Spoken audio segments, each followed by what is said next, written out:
This is day one of our North Island road trip, and today we're attempting to tackle the Bridge to Nowhere. As the trail is only 33 kilometres, we decided to ride to the start from Ratahi.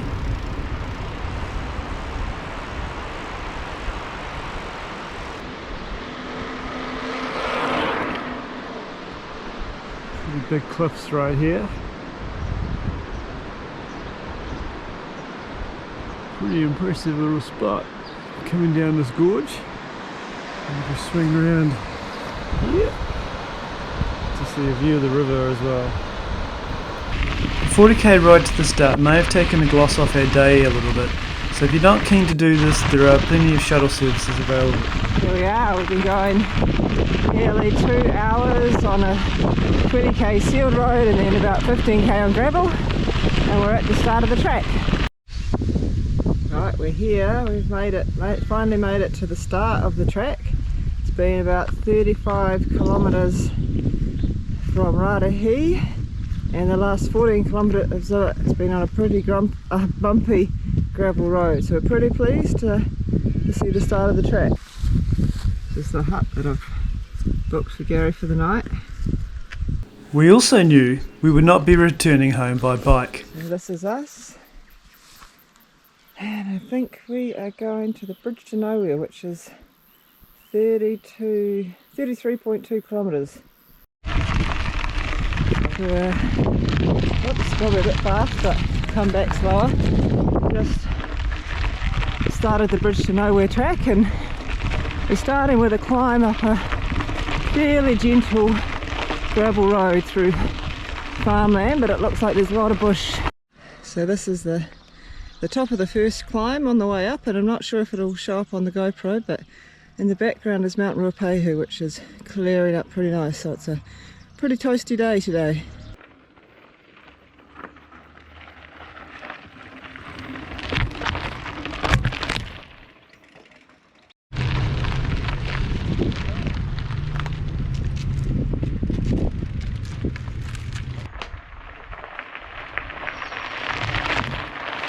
Just come up for at least half an hour, I'd say. Just half an hour, and we've come to this magic little spot where we've got a beautiful view of Mount Ruapehu, then off to the left Ngārahoe and Tongariro.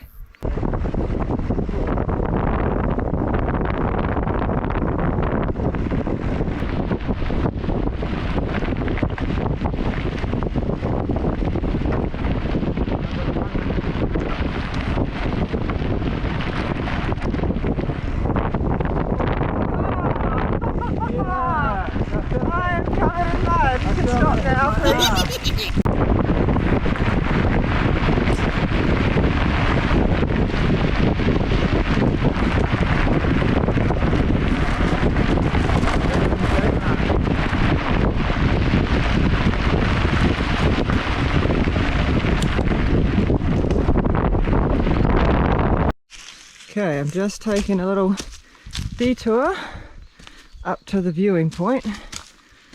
Some quite big steps to get up. There was a sign that said viewpoint 5 minutes, but it's not really 5 minutes, it's only like 1 minute. If I can get up here and get you a panorama. So I'm not sure if you'll see it, but about there is Mount Ngārahoe, and we're swinging around and see some farmland and a tree, and I can actually see our track that we're going to go down in the distance here, probably down to the river.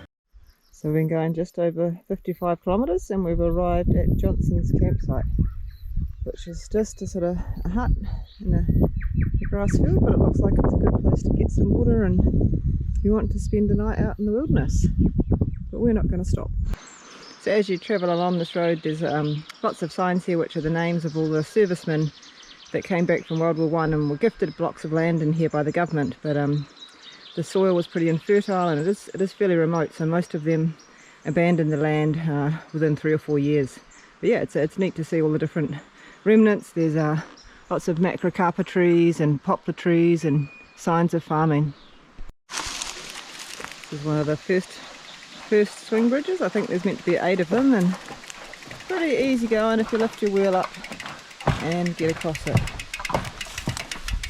Cyclists must dismount.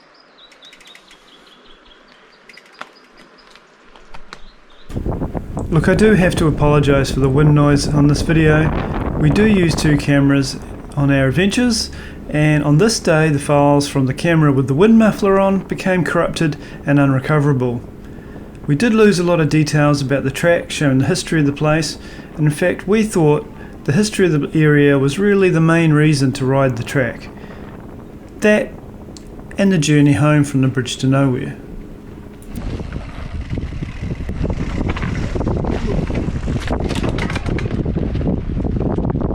Get over the hump. On your wheel. On my wheel, Jesus. Not so good because I can't actually see much. Yeah, It smells like skunk. Yeah, was that goat? Moving goat. Or your deodorant this morning? My deodorant, yeah.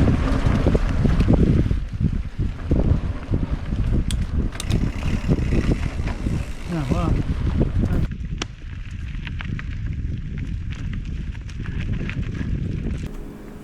After editing this video, I realised it looks better than I remembered it.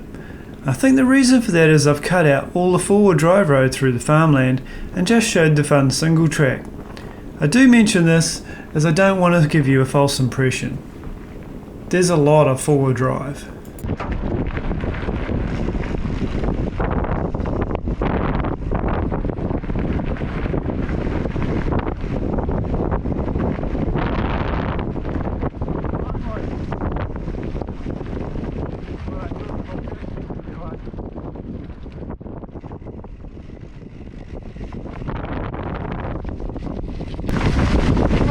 Whoa!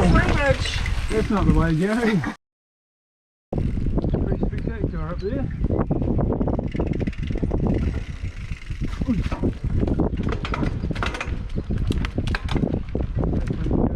See that? Yeah.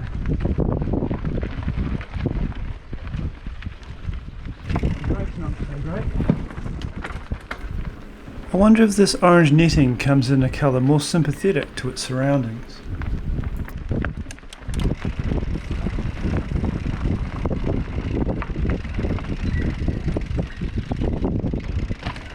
Oh, don't go up, Sue.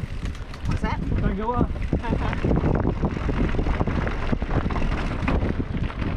Long bloody grass.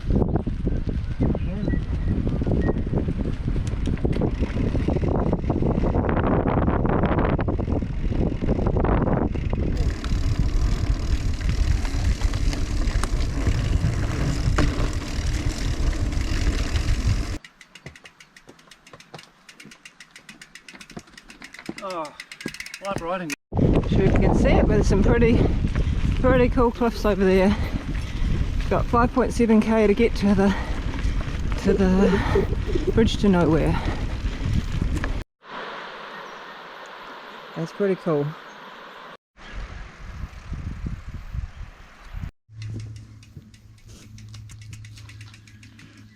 There's Gary getting his white shoes all muddy. He'll be very grouchy by the time he gets to me. Get me with all the glamour shots, don't you? I've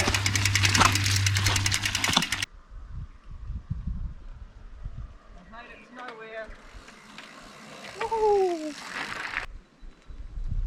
And this is the bridge to nowhere, and it's a pretty big drop down. So you can see hanging there is the remnants of the old original swing bridge. This bridge here was built in 1936. It was finished. It cost about £500 to make, and it's a concrete ferro bridge. That's one of the best remaining examples of a ferro bridge. It's made of reinforced concrete. It's 34 metres long. It's about 40 metres above the stream. And it was built in 1936.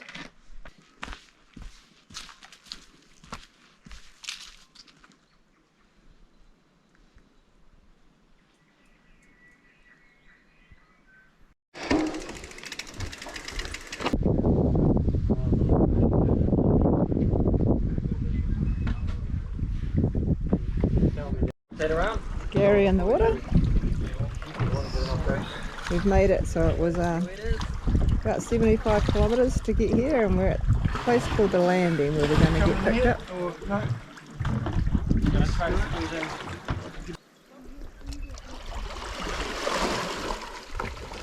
Turn around, come back. So as you can see, this Mongaparua Landing is one of the main stopping points for the folks doing the multi-day canoe adventure down the Whanganui River. And this is our ride home. Hey, how you going?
The jet boat trip took about 50 minutes and it was a nice chilled way to cruise on home.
got out of the river and we've come up back up to the little office place here, and yeah, it's been awesome. We've been met and had a nice cold drink, and now we're on our way home in the van.